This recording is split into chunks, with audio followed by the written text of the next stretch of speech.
sale. Mangai au ie. Waka paroka. Nan komu. To ina. Apa sih ku mai kai kasi foi kai ka feeling. Na kamalia. Kamala iki. Pakulale. Nile fakause. O whainga whaala tua o se soli tula whono. O pālota e maua mai manatu whailoa ai leo mea ai tau mawha ma se leni. Tā o while whaatou sina e awhia ai tupulanga lalo waoa. Sili, se ngala se waka inga whaika miki. E mo lia sui tau pā, nana komite tu ina atu le tupe, ma le tangata e talia ina le tupe. E uma wau ke roka kangak paroka inga. E whaasala ina se tase tau whaafefe pe tau whaamata au se tangata pālota. E le whaatanga ina lo whaalawalawe so se tangata pālota pe a whaila na filifilinga. E le whaatanga ina ko i ona tu atu i tua ni whaamutalanga tau pālota. E le olo o whaitau ina pālota. Ai, se to ina. Aurunga mawe rora pāroka. Manatu i lo aturu, whaata ua lau pālota.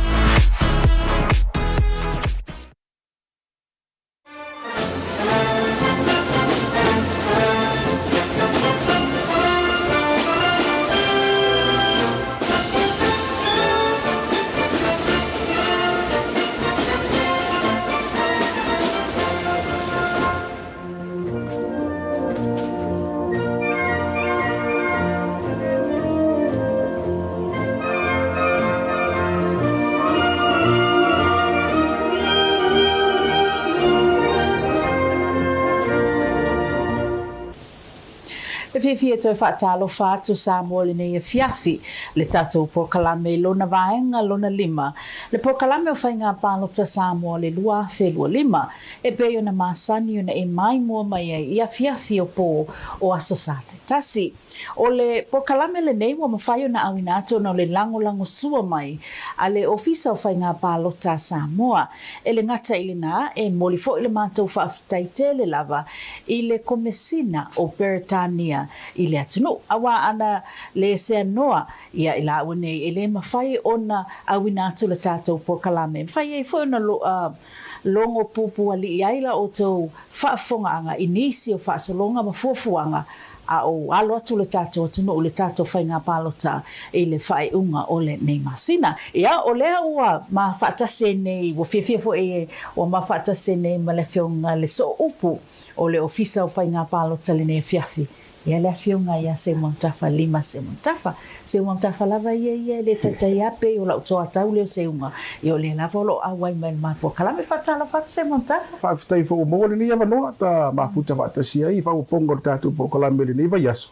Ia le ngata fo i o paanga whaafonga tātou wala ata le TV tasi. Ia oisi fo o tātou wala ata le ua maua o mawhai ona awina i tātou po kalame. Ia fia e whaatalo whaatu fo i le nei vaenga o tātou po kalame. Ia, maro whaafitai lava se montafa o leo te vai atu. Aku atu le taimi nei o leo te tolu vai aso o na whaile o le tātou whainga pālota le aso luasfulu malei vai te vai atu pisi lava o to wafu fuanga mo le vai aso fau. Sao le nei lava le tūlanga le na ua savali e se tua aso. A wati renga lata mai maso ole pālota. Pio na e tāua ia tu e pauna wa ia so le toi o lata mai lava ia le tūlanga o le tātou whainga pālota e pia ona iai. Ia ona o pisi lava le office. E pio le ala le na o le toa watu le tālo sama. Ia pe mawhai ona mai sina o to mo le bena tutupu le lava iaso. Whaafitai lava se o te lo le taimi lava o lo whapeona tuli mai lava ele malo le tino. Po ua iei ni whai unga fo i o talo sanga po o tangi ia na whaulu. Le na pa umai le sputasi le toiva le lo whangasolo. Nei, o le taimila ne o le vai aso le ne lo whangasolo le mata upu le tangi whaasanga ia i le whai unga le komisina, whainga pālota. Na wālai o na mawhai o na resitara. Lea lo tawa mele fionga ia le atino. Fale atalua. Fale atalua. Ia o lea la lo whangasolo taimile nei. Ono lo fsilingia le montanga. A ese foi le malie o ne whalongolongo atu le matau kule le whamsinonga. E peye ese le whaata atianga. Foi le o le po le whaata autonga le o le fioanga le vaiusu. Peye fōlinga mai avera la tau wha mua mui fwai fale. O so a whai la pe whai montanga. Ele peila la tu sa pe wa ela tu sa la u fai la montanga I tonu no ala o tau fa longo atu le fa malam la maanga tu sa o fai fale ni a fai o te tau va lo no winga o le sa o le mato fai fale a vela ia la ta montanga o le montanga la na e mo moli te tonu le o isi le fontanga la le fa pe e foi fale pe la ta fa lo ngoti le na ia so le la lo ofina wina ila ta upule lo mo fam sino ia ole tulanga la na lo fa pe ona ta oto mai ai ia ta to talasanga e foi ai sima ta upu yo lo fa nga solo le to ia le to e vala unga le awanga foi le ta fa se le vas fo ia ona lo ta mo fai ia leo ina ia mautu le ia ala to molianga tulanga na lo fa pena tau to me pe yo va so ele sa ia le fontanga fo i male a fio ngale komsina o fa nga palot a stai lo sa o le le o sa wali nei le limo vai so talu na fa nga solo fo nga ia o le aso a to fala ver komsina e fa ile la tu filo inga male ma se no la tu sta lo pasa la o pe ona ia ia o le ava tu pe ia se o tele nisi o vai nga ta ua lava ia sa fa pe ona sa no ile fio nga ile komsina o fa nga palota ia ile nei vai nga le tatu por kolam salau malua fe lo salau ko luongo o ka ku lola nga le wa finalize le wa il terminate o ku fa inga la nga ka ku lola palo ka mo silfia wa be so maka ka maliriu wa be so mo fo ima tanga fo ile a ko lu fo ka sila sko sul october so yo o ile aso le sa fo fa inga palo ka apelila ka son fo mo silfia la wa isu ka ku lola palo ka isu ka va pa pinga fo la ku komiti mai la ko mga mele lola la wo isu marka ko ofisa ko ngai do ofisa o le printing roll le lola foi le print le mai la sulu o kuso a makainga print a le lola nga kasi malola yo lo abe ko pa wale se senga lo print le e am fucking o foi le long kulanga lola nga fa nga il ka ko fa nga paloka o ka pinga nga ofisa fa nga paloka lo fa wo pe ya fam sunga foi pe nga yai il ke mingai o fa mo ofisa la suli mo kuso ile afiafi e ku inga ko ya lo ia mo silfia le tunu suita va o mo ku malo paloka o la fa penanga va fa nga paloka ile solufu vivo o kuso aso sulima mafuanga renga fa lo ku le fiafi se uma le fam sunga ku nga menga fa unga ile kaao ia on ku nga ku lo le fiafi ia le riso sui ka va umo ku malo palo ka kai kasi lima so kasi le tunu mo silfia ale sulfa o kuso e ku nga kwai e fa salonga le ofisa ku sai malo ku la fongo i fa le palo ka uma kai kasi i ku kongo ku malo e lima sutas ale tunu o le vai asungei pe on ku silfia va asungei la fanga solo i le nga luenga le ofisa i pou foi ofiso leo tonu tu malo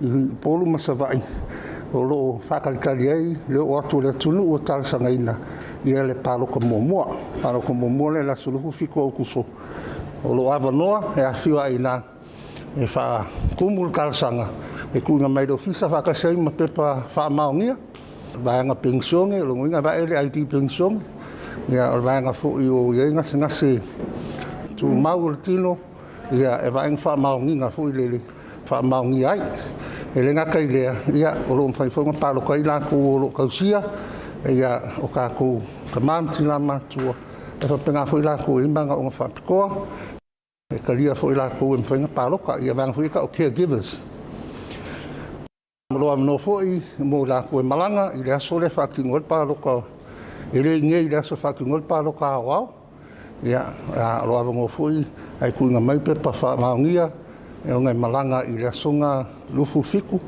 ia po le aso lufu valu ku meia pe pa fa maungia fa pena foi la tu nga luenga essential services ale tunu me la ko uma ele ava no ekiuke i le aso le fa nga paloka ia pa wa ku nga mai fa maungia mai le ofisa lo nga lue ai i ka ko ofisa ma fa kumule pe pa sanga mo si fia fo pe mo fai ro vai aso le ngei ko lo ka penga ka ko ofisa ya nga i ko ngai mako i le multi purpose gym o nga fa mo ko ka ko ofisa maka la pa so a ko ngei le ka penga ofisa o le so lua o le vai so fo pe ma le so malolo e ka kala ka ko ofisa le ku mau i le ka ko multi purpose hall I kua ngai mako o ngāra operate mai le ofisa. So yo ai le aso i mai e kako whaikau ngā aloa ia. O le aso 5 o Septemba e mai a ile kako whaikau ngā aloa ia. Ai a maka le whaikau ngā aloa ia i laso mua o Septemba. Kasi vai aso a koe whakingo i whaikau ngā aloa ia o kako paloka.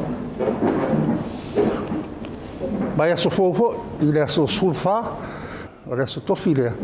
E whaatino ai ia o onga mō la ko va ia paloka mo sa vai na so sulfa vai so fo pa tino ya onga mo la to va ia paloka ia po fai la kusu o sui ka va mo tele sala fai a longa so lulu la sultolu pa tino ya onga no vai nga longa lua i la ko ia sa au ia onga ale au fai paloka ora fa ki mo ila ko wa onga ina ia va ta u ale au awa ngara ku nga ko masingi e fa nga fa ki ngole nga ruenga mo le la tu silfia ya fa masang i ka ko masingi ya ma fa pengang fasili ya ila ko ko mai fa piko ora fa ki ngoa o nga i savai i le sukolu mo le au fa paloka au le sulfa mo le au vai paloka mo a polngei ora fa pengang fa lo aku se aso ngi vai aso ia o nga mo ila ko fai paloka long vai nga long lua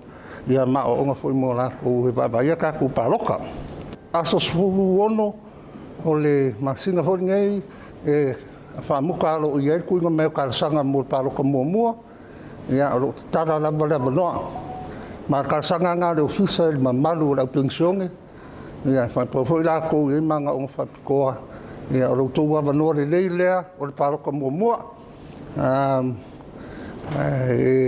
faukoinga e ka ko ofisa fa ngala ba no le fa ki ngoi e kum kele pe o la so fa ki ngoi ka ko paloka a kele ka ko la so lu fluiva ya la so nga kum ya la ba no le ya o ku nga ko ofisa mo la ko inga fa ki ngoi la ko paloka mo o le ya so fa fo mo silfia o le masinga ngi o kuso fa nga ka ro ia ko fau mai tu suikava a ko mai kau mai la suli mai le afia la kwa fa salongo lo fisa o suikava uma o kumalo ka kas la so sulfa o luma mai i le se fulu le uli e fa nga ka ile ko e fau tu suikava o mela suikava o ke sulua i la sulfa ko e fau ko long so fa o le ma fai wa fa pengang fa kingo i e alu lunga ka fa nga paloka ia ka singa me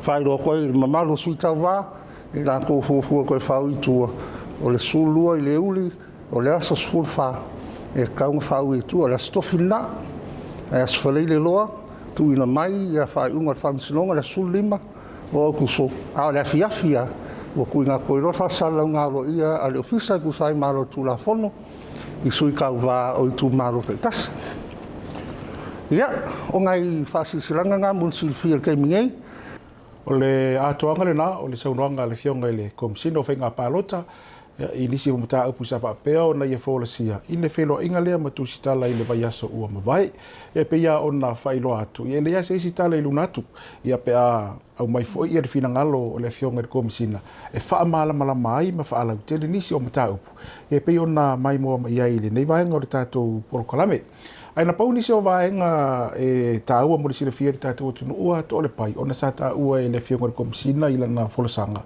ia o te loa e sili atu ona fou le tala le la fai atu le taimile nei i le mata upu fisa e ta ua ia le to se fulu ono o le afio ango fale alupo le sa to e mai ia sa fu le vala au le latu mata upu i le aso farile le na tea ai ama tau tato tunu le sa uta ua le tato por kalame le vai aso na tea nei ia le tūlanga la papo ia fai unga fale arupo ia le pule malua i fai pule fale arupo o le tu malo fo i lava lea ia i le tūlanga o i la tobia sa fa pea ona fa auro di talo sanga fo le fasiringia lo la tu nga va ai avea matangata risitala o le lola fale arupo ia ona sa maua lava le latu fai unga le nai le fono le no ai pe ona ia i lava yaso ai sa faatali la ona ua i lumo fa masinonga le mata upu i le aso e faatulanga toi ma le taimi e vala auai ia ona mai lava le o le pule maluani ima fai pule o esa ave masui e o mai momoli mai le latu lava fai unga o tasi ia i pe la ona ia i le ala o ile atoanga o le mata upu le afale alupo ia ua le mawhauna wha wina fo ile le pesu e su e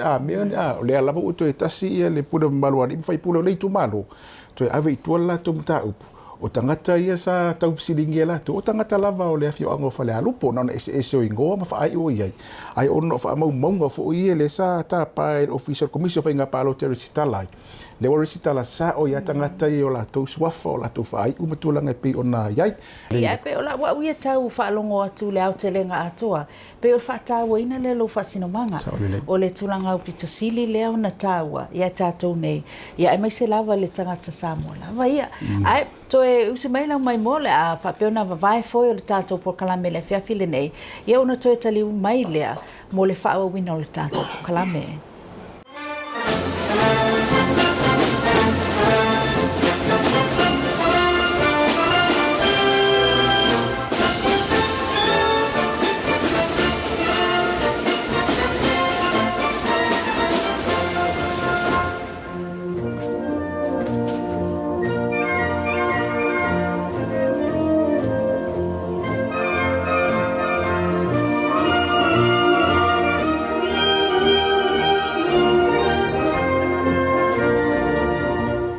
le toe taliu mai o le tātou por kalame le nei a fiafi ia o le a whapepepei la mona tau whaafonga mele vai aso ma vai o le sa tama whai whaalau atu ma tō lau atu sui tau wā mai i sui mai tu malo pa whai ngā palota ia o le la usi mai alau mai moa ia o le a whapeona tō lau atu nisi o tātou i tu malo ia mo la tau sui tau wā whaasale le anga numero mua le atinganga ma tāwhai la wina i inga o le fast ma tamua se manu wasati sili pulufana o le SUP pipi pa uli te vita tā riu sina pati o le HRPP ma se manu sa unoa i malu nuu whai matasua o le fast. Whaasale le anga lua ma ngele se kati fiaui o le fast ma ngele tusingai ngoa si maika HRPP malu sa le tolo solusi wa e lua tuto otasi, talo uli Josefa talo uli e tuto otasi, wa e lua centenary sa mau HRPP. Whaasale le anga tolu, namulau ulu papalii leota sami leota HRPP, ma papalii li o loipola ta eu masipao o le fast. Whaasale le anga numero 4, talatau li sale tuyoti tuto otasi, tea to ala peato o le fast, tofa li o foleni HRPP. Whaasale le anga 5, peseta vai fou te vanga ena HRPP, vui i inga sione i inga o le fast, vui se inga folava ana Nora Ahim o le Independent. Nganga e maunga numero tasi, lauano mulivai lauano e tuto tasi, te vanga Mikaele Alem o HRPP, tuala to i vao te vanga Josefo Bonifacio, SUP, Vaawao, Salumalo, Alofipo o le fast.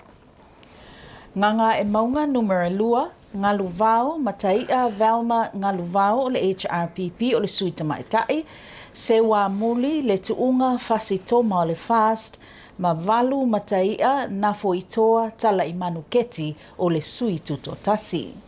Nganga i fo maunga mua, Lavea Solomona Paulo o le fast, Lavea tupai matuna Iulai, fiso Lavea Loia e tutotasi, Timu Iakopo Timu HRPP, Tumele toi fuataina Iene Smith o le suita maitai o le HRPP. Ngangai fo maunga numero 2, Fale Saopule Sei Maleula Vaialia Iosua sui tutotasi, foi sala lilo tuu Ioane o le fast, so oalo feo umi mene siosi o le Samoa Labour, so oalo mawai kuresa so oalo le SUP, tolonga taua so oalo sioeli alo faifo la mese HRPP, matanga loa maka huge o le sui tutotasi. Ma ngangai fo maunga numero 3, Whaurusau, Whaatoa Rosa Taffy Stowers o le suita maitai HRPP la aulia le mali e toa polata i vau fosi o le fast. Ia o tātou sui le nā mana toa le ama whaiuna toi whaawa watu le tātou lisi i le isi whaapoponga le tātou por kalame le vai aso asau. Ai na maua fwoi le taimi o le tātou por kalame e whaatala no ai nisi o sui whaolioli ia po sui tau wā mai le vaenga fwoi leo le tuto. Tasi usi mai eilau mai mua malau whaafonga. Tō musu al tō te leo tangata. Pe ese a le mafuanga ese mafuanga ua ma tu whaatasi ai o tātou atonu ure ni temi. Ia ele o toi wanunu ni tō au. Ma ua o ia le tātou wāna no fo ai. A sila fo tātou atonu sa mua. Ia meso ainga le tai. Ia o le tō tō e tau sia le file mu. Le ala lea ua ma nofo ma natu natu. Ia sia fo lea o ngai tu le ai. E ai le tō natu le manuia le tūmaro. Ala leo ma a tonu se whaateta inga le leifo i lea so tātou atunu ule le taimi le whaafita au le ma le tūlai mea le taimi le whai o malo. Ea te le sa mā tāpenanga o umona mā tāpena e le tau whailo fo iso mā whatau wa. O le fionga ia lea tau. Si la fia tātou tūmaro le fionga loia. Ea o so whatau wa. Ia o le roonga lua e whaiva wha asia sia aunga, tonu mtanga luenga aunga. Ia ua umona mātaritare noa matapena. O ai lamba o i māua nei, tō mailau tō pūli. E mate ngā lua e whaatasi. E mate ngā lua e whaatasi e uale. Manuia o le tō mālo. O le matoa e tele ia o tāpenanga mana nei ama. Umona mātaritilo e matapena ma le whionga ia lea tau. Pangā lea. Ia, whaatali lo whingalo tātou tō mālo ai ngaritai. E le ise se alu tutono nei vaenga wha polkiki pol palemene e alu atu e ise whanono ta inga ina ia malepe, matalepe ni tūlanga o lo le lei. Taun tātou o tonu a wāla wale whausia ina o se Samoa, sili atu nai lo le taimi nei. E leo whaapea fwoi latu o atu se manatu ona ina ia faa lea ngā ina le ti ngā ma le tautua ai lātou na mua atu ia tātou. O lea, nano ta inga lava ia ina ia mawhai o na whausia i lunga o mea laelele ma ai mea o lo whaali tonu. Toi whausia ma toi whetutu na. Ai ina ia mawhai o na tātia si o tātou watu nuu. Anga i luma. Ia mamaua e se manu ia lau tele o lo tātou atunu wai uma atu tātou. Ia, a o tātou whanau, ma le tūpulanga o lo whai mai. Le ala tau aveina tūlanga o lo tātou whanau nau iai. Ai o le anganga, ina ia maua le ngā lulue whaatasi. Po ai lava. Po ai lava o mātou toa lima. O le a whaasino lima e le tūmaro. Ia, o le am whai o mātou o mai whaatasi mātou te finau masa ili ina ia tūlanga i se tūlanga ma te e fwysio mātou i tū mālo. Rena o mai mua mai i whaataranoanga nisi nei o sui tau wāo le pālota. Ai o sui tūto o tase pei ona iai. O le tāua fwoi o lea whainga. Ona o lea alu whaalawi loa pāti. Fwoi lea a wainga whaapu whai. Ia le inga whaalawi loa lau kuko kasi. Lea ngero i lalo ni pāki. A le mānaia lea o le tilo ti ai. O le fua whaile la ua ia whaalawi loa. Ia sa wala au le fo ia le wasengo tusitala. Ia i loo mai le atunu ia le tūlanga o la ua ta penanga. A o le si mea mānaia la u mata atu iai. O sui nei e tūto o tasi uma. Ai tasi le tu malo lea e o mai ai. E sa ili ia le nufo le lai tu malo. Ai ngari tai. Ia le tāu o le fwoi whaika. Te mea tua le whea alofani. Tu whaatasi. Po ai le wala o la ue ave whainga whiwhininga la tu malo mai. Ia le fia lesi o le la anga lue lesi. E fisosoani o ala tata penanga sa whai. Ia ai alu oi wha o le ala u. Ai uli atu. Iyo, o le tūlanga na wa e sea ona wa aia lea i tu ainga whaapea. Ai mai se lawa i whainga whiwhilinga le tunu. Ai o se i tūle leipi ona e sau noa seo. Ona o le ngā lulua whaatasi. Po a umala ia tūlanga fwoi. E te tau ona ngā lulua whaatasi. A wha manuia po ia manuia mai. Ia alai mawhai ona wha. Wow. Ia o le foi la mata watu o pe o fa maunga na mai to ofisa e to a fa se fulu ma le fa le a fai o sui tu to tasi mo le whainga pālota le masina le nei ia o se whai numera maualunga a o lea la wa matau atu mai le to o fasu ma le whalea e to o tolu sifuru ma le lua o sui tu to tasi lea o le a tutu whaatasi ia ma lango lava e lesi ia ona tutoe mai lola le to sifulu ma le lua le to sifulu ma le lua la le na ia le la nga ia la to ia tai to tasi e faatino lava le fa lawi loa ale tangata la to ia mo le whainga pālota mana ia telele na fofuanga ia o se te mua o tupu i tūlanga lea o to o tele ne sui tu to tasi e tau vai le whainga pālota ia ele kuko kasi winga le ka whaapakora ka ia malu le ua tu whaatasi e o pongi le la tō fo ia tu whaatasi o fōringa la o se vaenga whaapu whai ia langa le tu whaatasi tu to tasi ia le temo whai la tu whaalawilo mana ia fo i le tūlanga pe o na ta otomai le tato whainga pālota i le nei fo i tau sanga o le awhaisina malolonga pupu atu e tali mai o na wha waufuelo le tato Pōkalame mo le nea fiafi.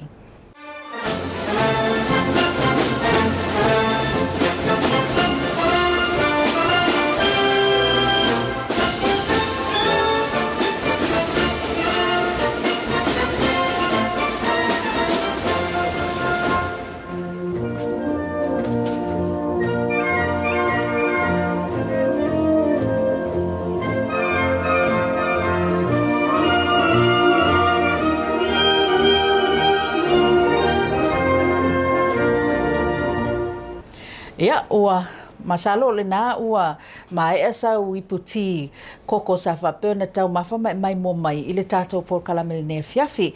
Ai o le vai aso le ne na whaatino ai fo i se tasi o onga tāua. Sa whapeo na wala au inai ni isi o taitai ai mai se o sui tau wā o le whainga pālota ma o le nea o onga po le nei Pōkalame whapeo fo i o na langolangoina e le komisina o Peritania i Samoa i ai mai se whale televisia Peritania le BBC. Ia ai usi mai lau mai mo ma lau whaafonga i le sui o le komiti whaafoe a le autostala le awhionga i a Ngalmalmana Rona Lee le na whaafoe le nei Pōkalame.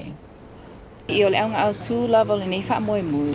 Ia o le tamawhai lea e sosoani lea tina ina lea o onga. Sa tautai e se workshop mo whanawa onga i le mai le Universite o le Pasifika i Saute ia whaapea fo i ma le Universite a Wao Samoa. Ina tu whaatasia ai le pasenga o le au whaasalalau. Ina ia au tauina ai ia vaenga e patino le tau mawhainga leo vaenga whaupi whai. Ai mai se le alo atu i le pālota tele a Samoa o lo mane le asoloiva o au kusu. Ia o le au tauina leo o whainga whaavai o le ngaluenga whaasalalau. Ai mai se o le whaailoa ina leo le tātou Code of Practice. E kai dai le whaatinonga o whainga o ngaluenga whaasalalau. Ia le ngatai lea o le e tolu po le na whaatautai ai tātou press clubs. Ia morto silafia o tātou press clubs. Ia le na mawaiawa noa o tātou tai tamaitai. Ia whaapea ia nisi o sui tau wātu tō tasi. Ia mao le awhiawhi nei. Le la whaatala noa ai nisi fo i o mainga whaapu whai fō. Lea o le atama mo le whainga pālota o lo manei. Ia o le nei Pōkalame, ia na tu whaatasia le Sosani Malosi lea a le British High Commission, ia whaapea fo i ma le BBC Media Action. Lea na whaatupeina le whaatinonga o le nei whaamoemoe. Ia ma whaipa angai fo i. Ia ma le Asosi Malosi Samoa, po le Jaws, ia e le ngatai lea o le Universite o le Pasifika i Saute. Ia ma le tātou Universite a Wao i Samoa i Papa i Ngala. Ia o te manatu o le vaenga mulimuli leo le tātou Pōkalame ia o le i whaamaea ia se i whisingia tupera o whionga sa mantafa. Ia nisi fo i o fuafuanga whaataatia. La whaapea na nga e ai le ofisa le vai aso fo. Le lei whaftai o le me mua lava ia o tai au le aso malolo. Ia ai o le aso lua la. Enga luenga o le vai aso le niku tātou iai. O le ia le official commission whainga pālota i tōna i matu. O le ua mata i le vai aso le nei. Enga luenga le aso lua. ona a matanga luenga le ofisa I tona I mato I le team fo le multi-purpose team pi ona iai o le a tapu vai tasi nganga luenga le ofisa e o le leila vai le palota I te mo le palota ma le faitau ngā loa ia mai ai le palota ina le la faatino mai ia ngā luenga a whaafonga mai la tātou atunu ia ai lava ni mata putau palota e ala le mana o mi o le IT o le lola palota o a lava ni vaenga e fia a tapa ai le ofisa e te le toa nga ila e muli no urva yaso le nei anga isa o itona I mato le ola a whaapea ona whaatino mai ia tātou ngā luenga au nanga masani le ofisa whaapea fo ila masa le longa lai te tala pe le ofisa I sa le longa ia I whangafa le lua o le marketi sa le longa e anga ia nei ai as farai le nei ia tau no o atu wai wa mai tātou whasi silanga o tātou whale palota ia matari ai wa fai unga fo vai aso le nei tau no o te wa mau mai unga o whaamasinonga le whaanga solo fo le e lui nai ia le anga va o le tau ba ia no winga tau na nisi na o tala mana ia ia mau mai office site fai unga ne vai aso ia po o le vai aso fa o pongo le tātou programa Whawtai tele lava seu ia manatua le mamalu le tunu o lea ua whaamanatu na o sina whaamanatu pe ona sau no le whionga se Montafa. Ia o lea a whai umamaia la tau ngā luenga I o I tuana I mato I le whale taalo le na sau no atuai ia se Montafa. O na winga leisi se toianga I atu I mole. No, ai avea ia le neia manoa se Montafa e moli atuai le matou whaafitai tele lava e tu saifo I malo awai mai ia ma whaavano mai lo taimi I le tātou polkalame ia wa lava le au nanga I le malo le tinu ina ia si la fia a o whapenau na tātou tāpenatu I le tātou whainga palota.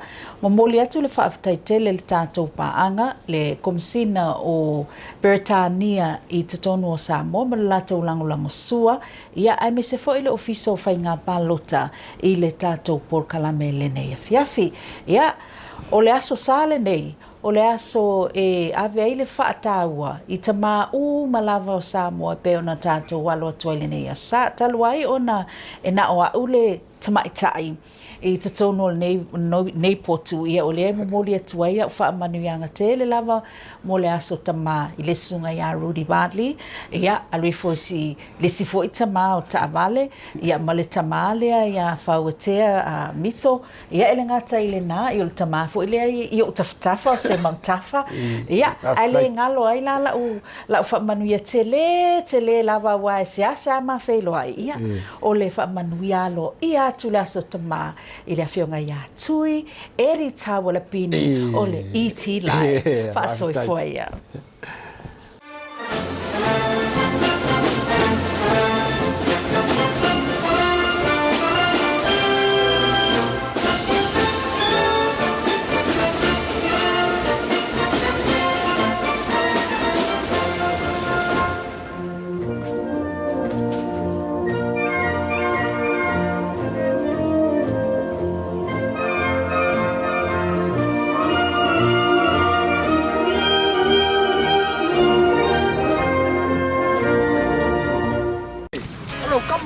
Kapiko suka wa. Chat ele silo ko ingari.